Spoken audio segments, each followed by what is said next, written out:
प्रश्नकाल यानी वो सवाल जिसका पूछा जाना जरूरी है। नमस्कार, मैं हूं सुशांत सिन्हा और आज का सवाल 2019 के लिए जातीय गोलबंदी को लेकर, जिसके लिए राहुल गांधी से लेकर पीएम मोदी तक सबने अपने घोड़े खोल रखे हैं, मतलब पूरी ताकत लगा रखी है। इसमें उत्तर प्रदेश में फॉर्मूला 17 की नई थ्योरी सामने आई है। ये वो थ्योरी है जो आने वाले दिनों में माया अखिलेश के साथ जाने वाली कांग्रेस की नींद हराम कर सकती है। दूसरी तरफ बिहार है, जहां के लिए बीजेपी ने जबरदस्त घेराबंदी शुरू की। इस बीच आपने आईआईटी के 50 पूर्व छात्रों की तरफ से बनाई गई नई राजनीतिक पार्टी की खबर भी सुनी होगी, जो बहुजन की लड़ाई लड़ने के लिए सामने आ रहे हैं। कुल मिलाकर मामला बेहद दिलचस्प होता जा रहा है। हम चाहते हैं कि आप इसकी पूरी बारीकियों को समझें, फिर फैसला जो चाहे करें।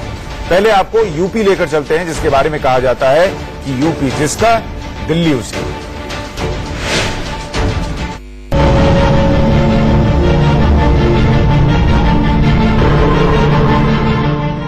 मोदी जी को सिर्फ मोदी जी में इंटरेस्ट है और किसी चीज में इंटरेस्ट नहीं। दलित मर जाए,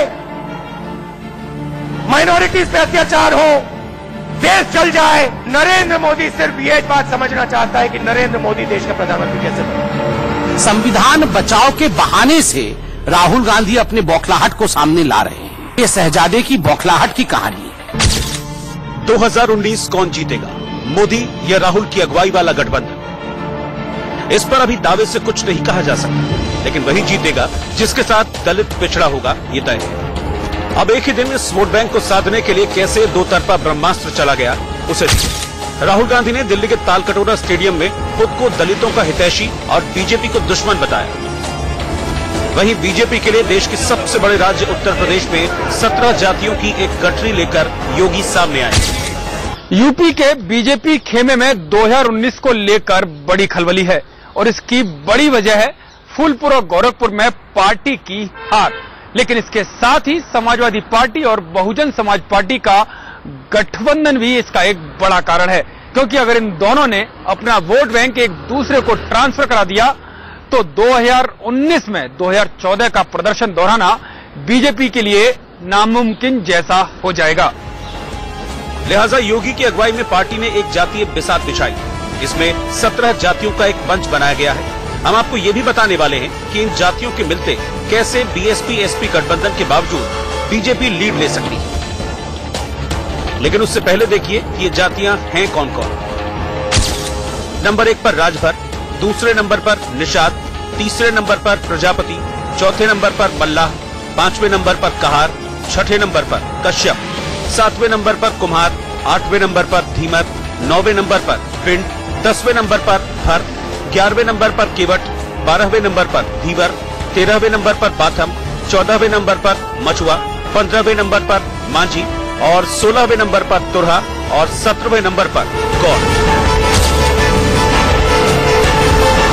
2017 के विधानसभा चुनावों में अमित शाह ने यूपी में अपना अड्डा जमाकर और इन छोटी छोटी पार्टियों को एक साथ लाकर अखिलेश यादव और मायावती के पैरों तले जमीन खिसका दी थी।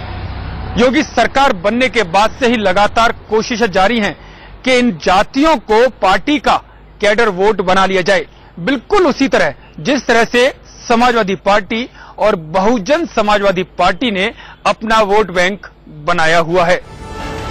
अगर योगी का ये कट चल जाता है तो समझ लीजिए कि बाजी पलट जाएगी। लेकिन योगी की राह में मुश्किलें खड़ी करने के लिए अखिलेश और मायावती पूरी तैयारी में हैं। वैसे योगी के लिए विपक्ष से बड़ी चुनौती अपनों की। सुनिए यूपी से आने वाले और दिल्ली के सांसद उदित राज क्या कह रहे हैं। 17 जातियां शामिल तो कर रहे हैं, लेकिन कोटे की सीमा बढ़ाकर क्यों कर रहे हैं? वरना आबादी तो बढ़ाते जाएंगे और कोटा लिमिटेड रहेगा, कोटा वही रहेगा, तो ये संवैधानिक व्यवस्था के खिलाफ है। तो अगर कर रहे हैं तो हमारी ये मांग है कि साथ ही साथ कोटा की सीमा भी बढ़ा के जितनी आबादी उसमें शामिल हो। सवाल यह है कि क्या योगी वो कर पाएंगे जिसकी मांग उदित राज कर रहे हैं। योगी पूरी तैयारी में है कि इस बार वो करके दिखा देंगे। और सिर्फ इतना ही नहीं, प्रमोशन में आरक्षण जैसे विवादित मुद्दे को भी योगी ने अपने हाथ में ले रखा है। इस बात की चिंता किए बगैर कि यूपी में सवर्ण वोट बैंक का क्या होगा, योगी ने इसकी भी तैयारी की क्या, ये बड़ा सवाल है। लखनऊ से अरविंद चतुर्वेदी के साथ bureau report, India news. Uttar Pradesh में अगर ये 17 जातियां बीजेपी के पाले में फिर से आकर खड़ी हो जाती हैं, तो ये मानकर चलिए कि बीजेपी के लिए 2019 की राह उतनी मुश्किल नहीं रह जाएगी जितनी बीएसपी समाजवादी पार्टी ने सोच रखी है। लेकिन ये कहना मुश्किल है कि इतनी जल्दी सब कुछ हो जाएगा जितनी जल्दी में योगी और मोदी सरकारें हैं।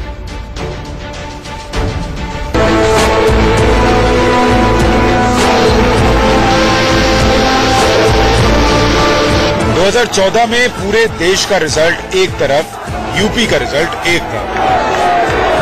उत्तर प्रदेश अकेला वो राज्य बना जिसने बीजेपी को इतनी सीटें दे दी जितनी 8 से 9 राज्यों की मिलाकर नहीं आई। सोचिए, 80 में से 71 सीटें, और इसका आश्चर्य दूसरी पार्टियों से ज्यादा खुद बीजेपी को हुआ। लेकिन सवाल यह है कि यह संभव कैसे हुआ? बीजेपी के साथ कौन लोग आ गए? क्योंकि समाजवादी पार्टी का काडर बना रहा, बीएसपी का काडर बना रहा, फिर हुआ क्या और उसका फॉर्मूला 17 से क्या संबंध है? दरअसल बीजेपी के साथ गैर जाटव और गैर यादव वोट पूरी तरह जुड़ गए, तो वहीं पिछड़ा और अति पिछड़ा में भारी सेंधमारी हो गई। स्वर्ण वोटर भी पूरी तरह से बीजेपी के साथ आ गए, जिससे बाजी पूरी तरह पलट गई। तब कुछ राजनीतिक विशेषज्ञों ने इसे आवारा वोट कहा। 3 साल बाद भी अखिलेश और मायावती इस आवारा वोट की काट नहीं ढूंढ पाए और 2017 में रिजल्ट कमोबेश 2014 वाला ही दोहरा गया। अब 2019 सामने है और योगी उसी आवारा वोट को बीजेपी के पाले में बनाए रखने की जद्दोजहद में फॉर्मूला 17 लेकर सामने आए हैं। बीजेपी की कोशिश ये है जाति से नहीं, दलितों को जोड़कर उनको हिंदुत्व के अम्ब्रेला में लाने की कोशिश है पहले से, लेकिन उनके साथ हूं इसकी कोशिश कर रही है।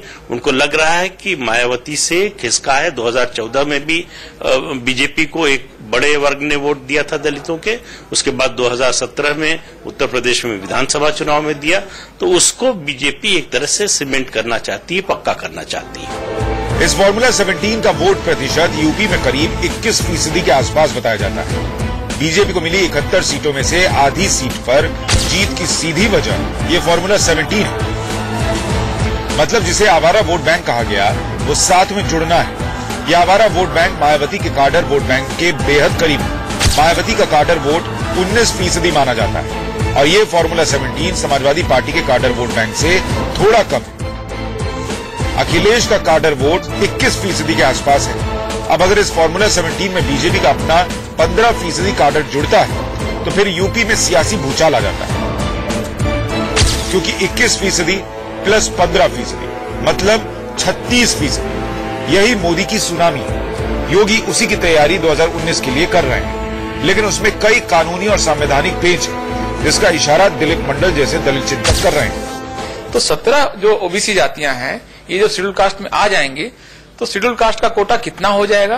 क्या होने के बाद वो 50% की जो सीमा तय की है सुप्रीम कोर्ट ने, उसके ऊपर चला जाएगा?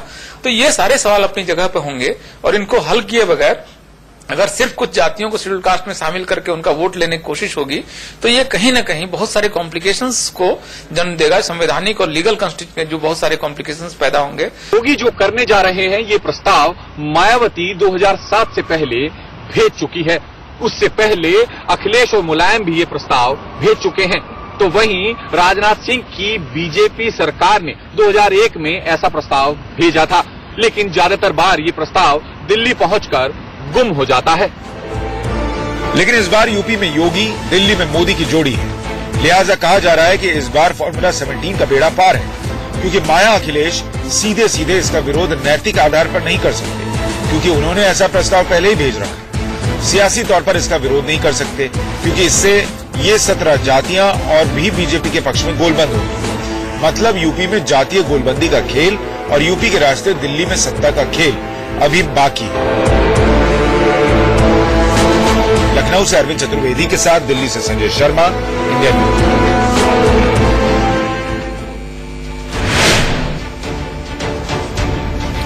दलित वोट बैंक को साथ लाने के लिए दो तरफा मुहिम जारी है। इधर बीजेपी की तरफ से यूपी में मुख्यमंत्री योगी आदित्यनाथ दलितों के घर भोजन का कार्यक्रम रख रहे हैं। कल भी योगी आदित्यनाथ सुल्तानपुर में होंगे, यहां भी वो दलितों के घर खाना खाएंगे, जबकि प्रधानमंत्री मोदी मांडला में होंगे। यहां पीएम का भाषण होगा और 5000 पंचायतों में इसका लाइव टेलीकास्ट किया जाएगा, जिसमें से ज्यादातर ऐसे पंचायत होंगे या कहिए कि ऐसे पंचायत चुने गए हैं जो दलित बहुमत वाले हैं। दूसरी तरफ राहुल गांधी दिल्ली में मोदी को ललकार रहे हैं, उसकी तस्वीरें भी आपने देखी। नीरव मोदी जी का मामला है, ललित मोदी जी का मामला है, विजय माल्या जी का मामला है, राफेल का मामला है। नरेंद्र मोदी जी पार्लियामेंट में खड़े होने से घबराते हैं। मैं आपको बता रहा हूं, 15 मिनट मेरी वहां पे स्पीच करा दो, 15 मिनट मेरी वहां पे मोदी जी के सामने स्पीच करा दो, 15 मिनट में राफेल की बात करूंगा, नीरव मोदी की बात करूंगा, मोदी जी वहां पे खड़े नहीं रह पाएंगे। राहुल गांधी जी, आपको 15 मिनट बोलना है। 15 दिनों से वो बोल रहे हैं मुझे 15 मिनट बोलना है, मुझे 15 मिनट बोलना है। राहुल जी जवाब सुनिए। जो व्यक्ति बिना मोबाइल फोन देखे 2 लाइन लिख नहीं सकता है, उसको 15 मिनट बोलना है। पिछली बार आपको बोलना था, आपने कहा था भूकंप आ जाएगी, फिर आपने बोला तो आलू की फैक्ट्री के बारे में बोला था। आलू की फैक्ट्री खोल के भूकंप ला रहे थे। जिसको पता नहीं है आलू उगती कहां है और चिप्स की फैक्ट्री कैसी होती है, उसको 15 मिनट बोलना है। जो व्यक्ति 15 साल से सांसद है, आज उनको 15 मिनट बोलना है। 15 साल से रिहर्सल कर रहे हैं, कागज में लिख के लेके रोज आदरणीय सोनिया गांधी जी के सामने बोलते हैं कि देखिए मम्मी जी, जो मैं बोल रहा हूं ठीक बोल रहा हूं कि नहीं, अभी तक वो पास नहीं हुआ है। तो 15 मिनट आपको बोलना है। सिर्फ यूपी ही नहीं, बीजेपी की पूरी तैयारी बिहार में भी। एक तरफ नीतीश का साथ, दूसरी तरफ दलित वोट बैंक में भारी सेना। अगर प्लान सही बैठा तो बिहार में फिर से वही हो सकता है जो 2014 में लोकसभा चुनाव के वक्त हुआ था।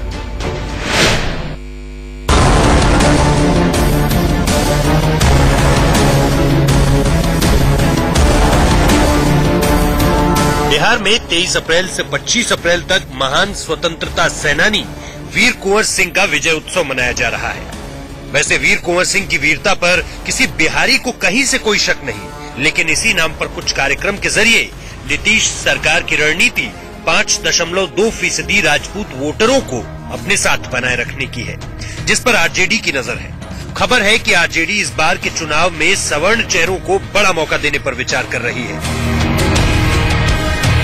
इसकी भनक मिलते ही एनडीए में युद्ध स्तर पर काम शुरू है।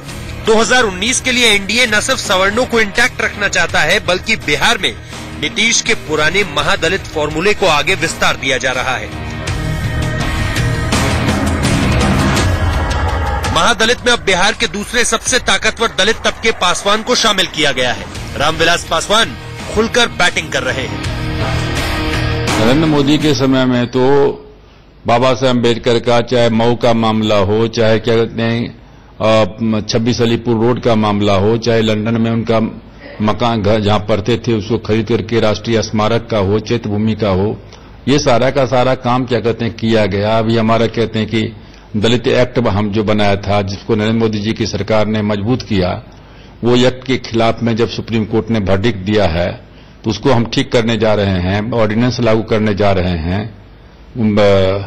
अभी बहुत दिनों से मामला कांग्रेस के समय से लटका हुआ था, जो 48 महीने में जो है नरेंद्र मोदी जी की सरकार ने किया, तो ये तो 48 साल में भी नहीं कर पाए। बतलावे ने क्या किया है। अब जरा बिहार का जातीय गणित समझिए। इस पिछड़े राज्य में ओबीसी और ईबीसी यानी अदर बैकवर्ड क्लास और इकोनॉमिक बैकवर्ड क्लास को मिला दें तो ये 51% है। इसमें अकेले यादव 14.4%, कुशवाहा कोयरी मिलाकर 6.4%, कुर्मी 4%, ईबीसी 26% और महादलित 16% है। इसमें पासवान अकेले 4% और मुसहर 2.8% है। दूसरी तरफ मुसलमान 17% के आसपास है और सवर्ण वोटर्स 18% है। आदिवासी 1.3% है। 2019 के लिए इस जातीय गोलबंदी में बीजेपी और नीतीश की नजर ईबीसी और महादलित पर है। साथ में कुर्मी कोयरी का 11% वोट। ऐसा होते बिहार में भी एनडीए 36% के आसपास वोट बैंक लेकर खड़ा हो जाता है, जबकि आरजेडी 30 से 32% पर सिमट जाती है और उसके उम्मीदवार कई सीटें कम मार्जिन से हार जाते हैं। वैसे तेजस्वी की अगुवाई में आरजेडी यादव प्लस मुस्लिम के अलावा नए विकल्प की तलाश में छटपटा रही है। इसीलिए पार्टी में तमाम विरोधाभासों के बावजूद मनोज झा को राज्यसभा भेजा गया। राजपूतों को भी सम्मान दिया जा रहा है, तो वहीं उपेंद्र कुशवाहा पर भी डोरे डाले जा रहे हैं। जीतन राम मांझी को भी अपने पाले में लाया गया है। इतने जोड़तोड़ से आरजेडी का वोट गणित 32 से 33% के आसपास पहुंचता है, क्योंकि कुशवाहा कुर्मी के लिए उपेंद्र से बड़ा चेहरा आज भी नीतीश ही है। महादलित नीतीश के साथ 3 चुनावों से लॉयल है।